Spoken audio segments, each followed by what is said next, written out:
If you were watching daytime TV back in the mid-90s, the casting sheets for the week of February 23rd, 2026 are basically a love letter to you. Yeah, it really is a massive week. I mean, we are tracking casting movements for all 5 major dramas right now. Right. So that's The Young and the Restless, Days of Our Lives, General Hospital, The Bold and the Beautiful, and Beyond the Gates. Exactly.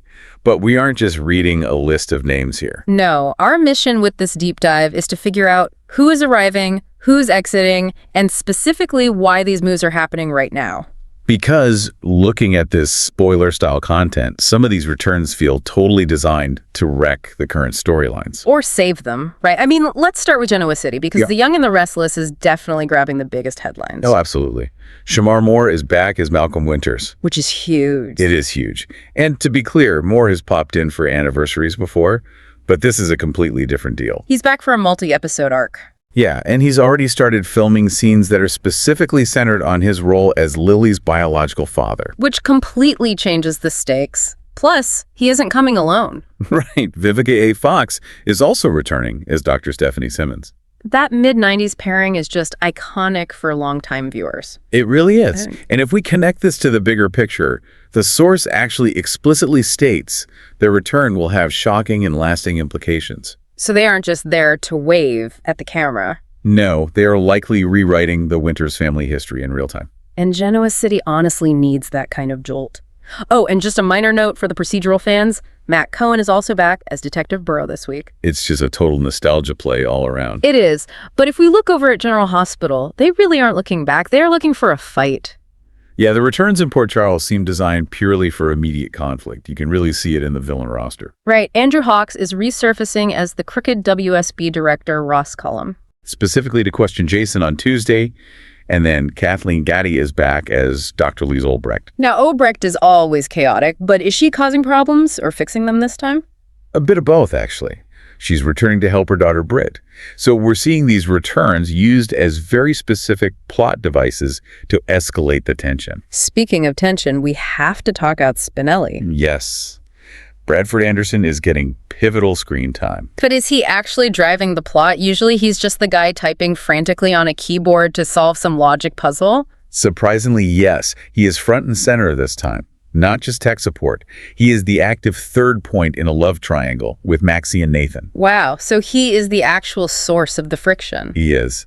And friction seems to be the big theme over at The Bold and the Beautiful, too. Ashley Brewer, she is back as Ivy Forrester. And she is laser focused on her niece, Electra's love life. So she's basically the catalyst. Exactly. Sometimes you just need a heritage character to come in and force the younger generation to make bad decisions.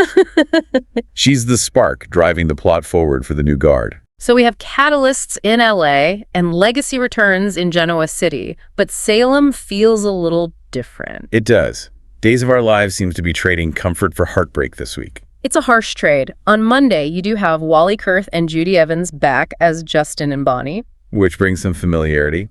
But we are seeing a massive exit that really changes the emotional landscape. Supercouple Jack and Jennifer. Yeah, Matthew Ashford and Melissa Reeves have wrapped their visit. They're leaving Salem. And while the door is always open, losing the Deveraux right now removes the show's moral compass. Just when the canvas needs it most, it shifts the entire tone from a family reunion to the end of an era. That emotional weight is palpable.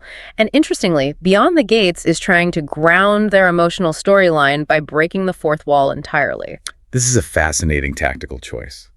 Broadcast journalist Gayle King is appearing as herself on Monday, February 23rd. Usually stunt casting feels a bit cheap, but this actually feels distinct. It serves the story perfectly.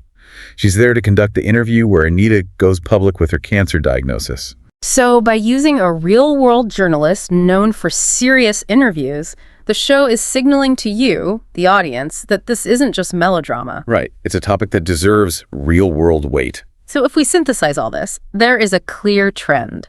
Soaps are leaning heavily on event status characters to spike the ratings this week. Whether it's heritage players like Shemar Moore and Vivica A. Fox, or reality-bending cameos like Gayle King, it really rewards the loyal viewer. But it raises a provocative question for you to mull over.